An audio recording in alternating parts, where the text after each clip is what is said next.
It's 1986, Newark, and Michael Morrison is offered the opportunity of a lifetime. A new job, a fresh start with a secure future, as a cop. But Mike has no idea he's about to join what he calls the biggest gang in America. I'm Seren Jones, and this is Black and Blue, Behind the Badge, a story about what happens when you have to pick a side. Follow Black and Blue, Behind the Badge on Apple Podcasts, Spotify, Amazon Music, or wherever you get your podcasts. You're listening to a Frequency Podcast Network production in association with City News. I like arguing with people. I enjoy it when it's friendly, and I think I'm good at it. Though I guess that depends on how you define good. Are my arguments often correct? I mean, I think so.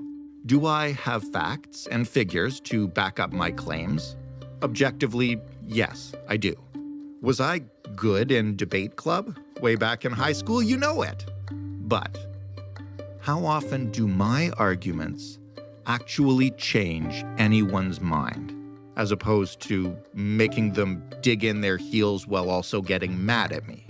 See, this is a problem that you may be familiar with if you've spent any time arguing with strangers on the internet. Because it's easy to score points. It's fun to dunk on somebody and to get your friends and followers to see just how right that position that you hold, which they also happen to hold, is. But it's a lot tougher to win somebody over. And the more we score points and dunk, the fewer hearts and minds any of us are ever gonna convert. And I don't know if you've looked around at the handful of existential crises facing the human race lately, but we kind of need to win some hearts and minds and work together, or we're all in a lot of trouble. So, how can we argue better? How can we really change people's minds?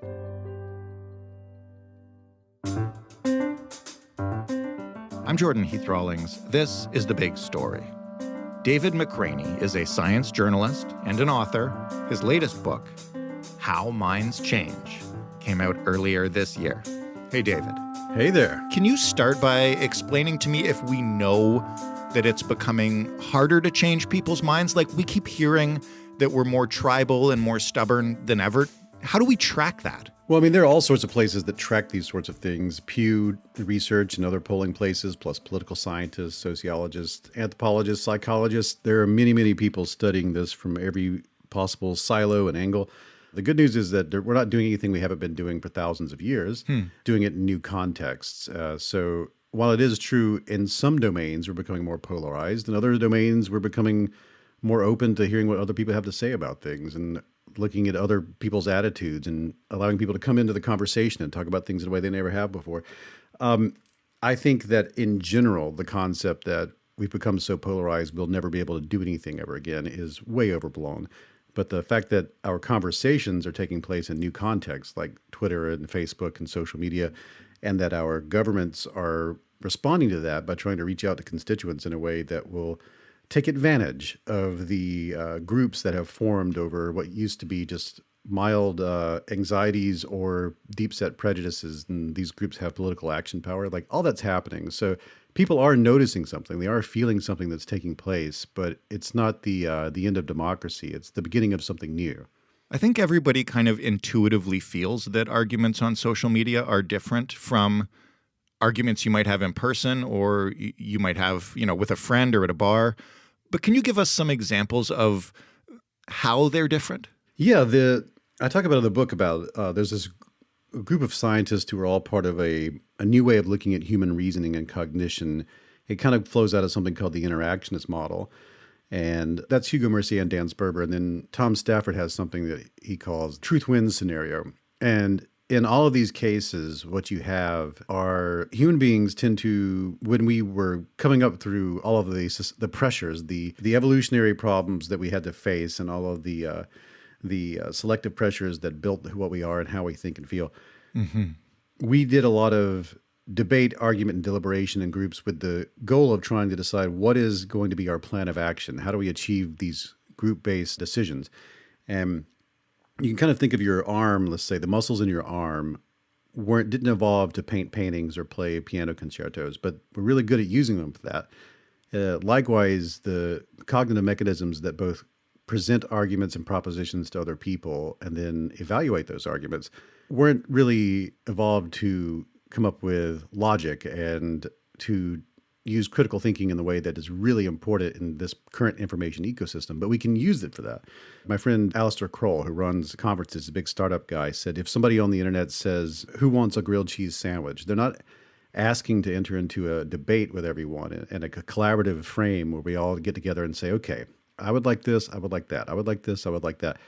Really what you're saying is, I'm going to go to the grilled cheese sandwich room, and whoever wants to go there, come with me. And what you end up with are people who could have discussed the issue and come to some sort of agreement and compared each other's notes and overlapped each other's Venn diagrams. But instead, we break off into collectives where the one thing that we're concerned about is the thing that we form the group around, or the one thing we want out of the world becomes the point of being in this certain collective. And once you're in a group of people who are all there for this exact same reason, the reason that got you into the group becomes less important than getting together and staying together in the group. And a whole new set of psychological mechanisms and motivations will become more prominent.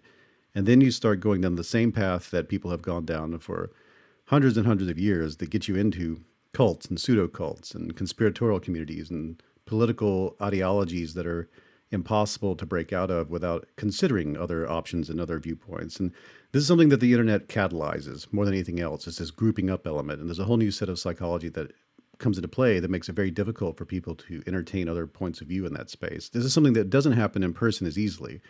In person, you're much more likely to present your argument in a way that other people will then pick apart in a way that everybody's kind of okay with it. It's more of a deliberative process that doesn't generate the sort of strong reactance that you see in online environments.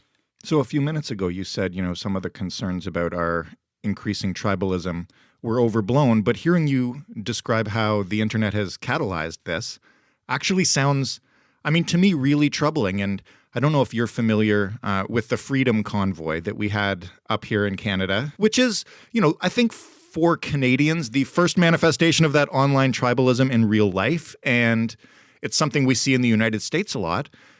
And to me, it seems like that's really concerning. It is, of course, it's concerning, but I would urge people to see it as this is a phase we're going through. This has happened many, many times throughout human history. When a new information technology becomes available, what it always does is lower the cost to exhibit behaviors that we've been exhibiting for millions of years. And then there's a period of time where the old institutions of trading information back and forth it's like an earthquake is taking place and only the strongest structures survive. And you have to rebuild in the wake of that with something new that takes into account this new way of interacting. We're in the middle of the earthquake right now, and yeah, it's weird. I hope you hold on to something and go into a place where nothing can hit you on the head, because it's weird. It's strange. It's odd to be part of the 3 or 4 generation spread that has to figure out a better way of being. But Tom Stafford told me something that I've been trying to repeat as much as possible. He said that, and he's a cognitive psychologist who studies this exact thing we're talking about. He said that germs have always been a problem for humans and groups. But when we developed cities, it became an existential problem because you had outbreaks and plagues and so on. So we had to develop at the society level sanitation at the city level. And at the level of individuals, we had to develop best practices like washing your hands and boiling your water. He said when it comes to information exchange, misinformation and trust have always been problems for human beings and groups. But now we have this massive internet structure with all the social media outcroppings that come from it. And now misinformation has become an existential crisis. So at the generational level, we'll have to develop the equivalent of both sanitation and washing our hands and boiling water. And that's what we're in the middle of figuring out right now.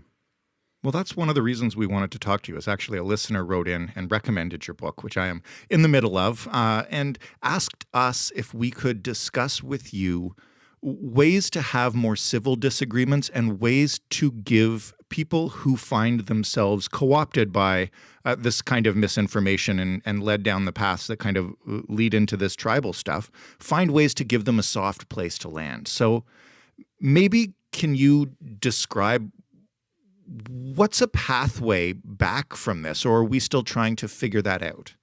Well, we do know the best way to interact with other people in a way that will get the results you're looking for. If you're hoping to pull somebody out of a conspiratorial group, or you're trying to pull somebody out of a cult or a pseudo cult, or you're just trying to discuss the facts of the matter, like you have a friend or family member who thinks the earth is flat, there are ways to talk about that doesn't entrench the person deeper into the belief system or entertain the attitude that led them into that belief system.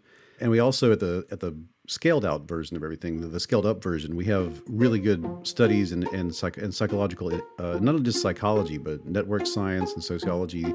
We have the information in front of us, the evidence as to how to go about building the world we're trying to understand and what we're discussing right now, right?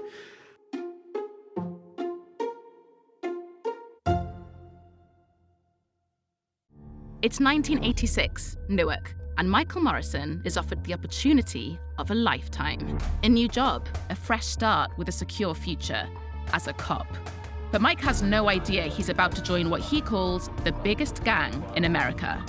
I'm Seren Jones, and this is Black and Blue, Behind the Badge, a story about what happens when you have to pick a side. Follow Black and Blue, Behind the Badge on Apple Podcasts, Spotify, Amazon Music, or wherever you get your podcasts. So what kinds of discussion is likely to convince people to change their minds without pushing them further? So in the book, I try to make the point that if we're going to discuss persuasion, like it's important to stay on ethical and moral grounds that we can all agree to. Persuasion is not manipulation. It's not coercion. It's not trying to get someone to trying to copy and paste something into someone else's mind. It's not trying to get somebody to do something against their will either. This is not some kind of weird brainwashing thing that I'm suggesting, nor is it a how to win friends and influence people sort of thing. This is totally outside of all that. And I wasn't aware of any of this until I got into the research of this book. I discovered all these different organizations who were doing this work. They were A/B testing different ways of having conversations with people on wedge issues or in ways in which disagreement is more likely than not. There were people doing deep canvassing in California, the street epistemology in Texas, in the Northeast. There's smart politics. And there's all these other groups who do things in therapeutic models like motivational interviewing and cognitive behavioral therapy. There were dozens of models where people had A/B tested either on the ground at people's front doors or it had been tested through the therapeutic world. And I was astonished to see that almost all of these techniques were identical. And if they had steps, those steps pretty much flowed in the same order, which is miraculous and amazing. But it makes sense because if you were trying to build an airplane for the first time, it'll end up looking pretty much like airplanes look because you're dealing with the same physics wherever you're making it. Here, you're also dealing with the same psychological mechanisms and the same kind of brain in every regard. So here is what I would recommend you do. The first thing is don't use facts. Facts are great in a good faith environment where everybody's playing by the same rules, like science or academia, or maybe in some sort of legal framework. Generally, though, if you try to dump a bunch of facts on somebody, what you're really doing are dumping your justifications for how you feel again and putting them into an arena where they're going to dump their justifications for how they feel, and those justifications are going to do battle, and nothing really is going to take place because neither one of you has addressed what motivated you to seek those justifications. The other thing that's going to happen is if you suggest up front that the other person should feel ashamed or foolish for what they think, feel, or believe, then you will generate something they call in psychology called reactants. And they will, as they say in psychology, become motivationally aroused to remove the stimulus object, which is you, because you have suggested to that person that they may get ostracized by that group for changing their mind, or that you look down upon them in some way. And we react very poorly to that. You can also generate reactants by just suggesting to the other person that they ought to think a certain thing because you want them to. The want in that is what generates the reactants. We feel sort of a unhand me you fools, or sort of a teenager rebellion kind of thing when we are told we ought to feel a certain way because somebody else wants us to. So the first step in all of this is to establish rapport. And establish rapport is being very transparent and open with the other person, that you're not interested in making them feel ashamed, and you're not interested in getting them to think a very particular thing. What you're interested in is understanding why you might feel a certain way about it, and more importantly, why you disagree. So instead of facing off, you're going shoulder to shoulder, and you're saying, can we collaborate, you think, to investigate this mystery? And the mystery is why we see this differently. And if it's a fact-based issue, you would you should ask for a very specific claim. If it's an attitude-based issue, it's more about trying to say, where do you see yourself? Either direction, though, the way to bounce out of the binary way of discussing things, the way where one person's trying to win and you hope the other person will lose, somebody's trying to say I'm right and you're wrong. To get out of that, let's say it's flat Earth, you would say on a scale of 0 to 10, how strongly do you feel that the Earth is flat? How confident are you? How certain are you? And then whatever number the person gives you, ask, why does that number feel right to you? And then as they introspect, as they start to metacognate, then ask, okay, well, then why not lower? Why not higher? And start having this kind of conversation. And there are many other steps that flow out of that I talk about in the book, but those first two are all you really need to have the kind of conversations that actually will move people, will get people to think more deeply about the issue and reconsider their positions. And if it's an attitude-based thing, say it's the convoy or gun control or anything like that, you could imagine a 0 to 10 scenario where 10 is a very extreme position, 0 is the least extreme position, and ask a person where they are on that scale. Then ask, why does that number feel right to them? And then if you're really looking for them to move on that scale, ask them, why are they not more extreme? So if they're a 7, you would say, why did you not say you were an 8 or a 9? And what they will do is produce their own counter-arguments against the position to show that they're not very extreme. And those counter-arguments, the first time that they may have ever articulated those things, and they're their counter-arguments, not yours, which is the important part of all this. You're holding space for the other person and giving them an opportunity to articulate counter-arguments on that issue that they are the author of. And there's no reactants involved in that. And then you can more deeply investigate it as that conversation unfolds. And I've seen this work hundreds of times. This is the method that delivers the results. One of the things you write about in your book is that studies show that people are more able to critique their own ideas if they think they're critiquing ideas from somebody else, right? Yeah, there's a great VR study where you put on a VR headset and you walk into a room and Freud is sitting there, and you sit down in front of Freud and he asks, what is the problem you're trying to work out right now? And you tell Freud the problem. Then the whole thing reboots, and now you're in VR and you are Freud and you see yourself. It's all been recorded from earlier. You see yourself walk in, sit down, and you hear yourself tell yourself all the problems you're facing. And they have like an above 70% success rate for people having breakthroughs in that. The reason is that you can have a breakthrough in a situation like that is because we have two mechanisms for producing and evaluating arguments. We're very biased and lazy when it comes to producing our arguments, but when we offload that argument then into a group setting where everyone can contribute not only their positions and their perspectives, you also get the opportunity for everyone to pick and choose from the arguments available. And there's a thing called the truth wins scenario that I mentioned earlier from Tom Stafford. I like to get a group of people in a room and I ask them one of the questions from the cognitive reflection test. One of my favorite ones is, if it takes 5 machines 5 minutes to make 5 widgets, how long would it take 100 machines to make 100 widgets? And then I ask everybody to keep the answer to themselves. And I ask, is there anyone in the room who really feels like they have the answer to the question? And usually there's 2 or 3 people. I'll pick one out and I say, okay, what is the answer? And they'll say 5 minutes. And there's a grumbling in the audience. The people are like, oh, because a lot of people did not have that answer. And then I'll say, could you explain your reasoning? And then they'll explain, if it takes 5 machines 5 minutes to make 5 widgets, that means it takes 1 machine 5 minutes to make 1 widget. You got 100 machines working together, then each makes a widget in 5 minutes, 100 widgets in 5 minutes. And you get, after that, a collective, in the whole room. And what's amazing about that situation is a lot of the research done on human cognition, especially reasoning, in the stuff that I wrote about back in the past, many other books, pop science books I've written about, that research was done in isolation in the sense that each person in the study is doing the work individually. That can make it seem like we're very bad at this sort of thing, but that's because they are doing it individually. They're producing their very biased and lazy arguments. Then if you take that same research, though, and you allow people to approach those questions in groups where they talk it out, work it out, same bad arguments, but they're also good arguments, and people can sort it out. And that sort of scenario is something that we could create on the internet, in internet spaces. This is not sort of the emphasized or the sort of engagement that is encouraged on most of our platforms.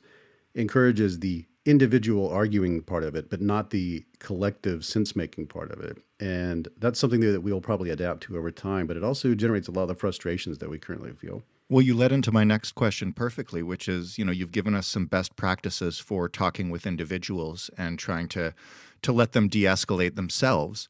How do you do that at scale? It seems almost impossible. And more than that, and this is based on another interview we did a couple of weeks back, it seems antithetical to the entire business model of social media. Yeah, it is antithetical to a lot of it right now because, what is emphasized is engagement. And if you just let robots determine what engagement is, the things that on one side of it, you get TikTok kind of things where the algorithm slowly figures out that you like to look at parrots and people dancing and all that, and that's all you ever get. On the side of it where people are having conversations, it emphasizes the kind of conversations that unfurl into endless threads of bickering. And that's great for engagement. That's lots of clicks. That's lots of refreshes of advertising space. The only way out of that is to, at the cultural level of the institution, say, well, this isn't really what we want. Or the people, the audience, or the consumers of these things, the people who are us, the end users, saying, I don't like that environment. I'm not going to hang out there anymore, which you're seeing a lot of that. There are a lot of exodus in places like Facebook and so on, especially Gen Z. And then now we're in the sort of corporate megaplex version of the internet. And it's just evolving as it goes forward. It's breaking a lot of the institutions that simply cannot survive in the 21st century and probably should have been broken already. It wasn't just music stores and Blockbuster that was going to get demolished by all this. It's going to be a lot of other stuff too. But I do have an optimistic viewpoint that on the other side of that, we're going to have a really, really, really cool way to interact and everything's going to be fine. Before we let you go, I have to ask you for some professional advice while I have you here. And this is about how to introduce conversations that might not appeal to people who think a certain way. So a lot of what we do on this show, no matter how unbiased we try to be, I think can feel like preaching to the choir. Our listeners are fairly progressive. We do cover the climate crisis.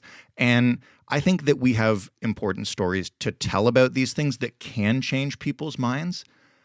But how do I get people that might disagree with us to start and listen to them? I feel like they kind of see the title and they see references to climate change or something that kind of indicates that we're probably pro-choice, and they might just say nope. And I guess what I struggle with is how to invite them into the conversation without sacrificing the stories that we want to tell, which are true. Sure. I mean, if the issue is fact-based, that's one thing. If it's attitude-based or it's in the domain of pure politics and that someone has a problem they feel is more important than your problem, or they feel that their value structure has a different hierarchy than yours does, then that's where you have the most precarious position. That's where you have the most work to do. Or I would encourage is before you start this process that you're talking about, add a step 0 to how many steps you want to take from the methods in the book. That step 0 would be to ask yourself, why do you want to do this? And that's a really important question because we often haven't examined our own motivations, our own reasons. You can, in good faith, say, hey, I would like to talk to you about this. I'm not trying to defeat you. I'm not trying to win this discussion. I'm not trying to earn any points in front of my audience. I really legitimately don't understand how I can feel so strongly about this and disagree with you in this way, how you could feel so strongly about this.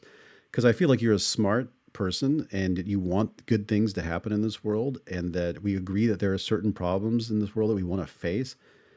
So how is it possible that all this can be true and yet you and I see this so differently? I want to understand that. Could you come on the show in such a way that we could figure that out? Shoulder to shoulder. That's an invitation that I think if someone extended that to me, I would be much more likely to get on that program, even if it was some sort of program that I look through their catalog and think, well, this is not the kind of show I'd normally go on. Now I feel like, oh, this person actually is trying to break out of their loop. And this is a chance for me. Maybe I could also break out of mine. And you have that opportunity to see that third thing that's not your side. Maybe we're both wrong. And if we're both wrong, that means there's a third thing we can't see until we compare notes. And I think most people will take you up on that offer. David, thank you so much for this. Hey, thank you. This is a great program, and I really appreciate you giving me time to talk. That was David McCraney, author of How Minds Change. And that was The Big Story. You can get all the rest of our episodes at thebigstorypodcast.ca. You can find us and chat with us on Twitter at TheBigStoryFPN. You can email us directly. I personally read them all at hello@thebigstorypodcast.ca. And you can call us on the phone. We won't answer, though. You have to leave a voicemail. The number is 416-935-5935. Suggest a topic, ask a question, leave a little rant, whatever you feel like doing. You can get this podcast wherever you get them. And if you have a smart speaker in your home, try asking it to play the Big Story podcast. I'm Jordan Heath Rawlings. Thanks for listening. Enjoy the long weekend. The Big Story returns Tuesday.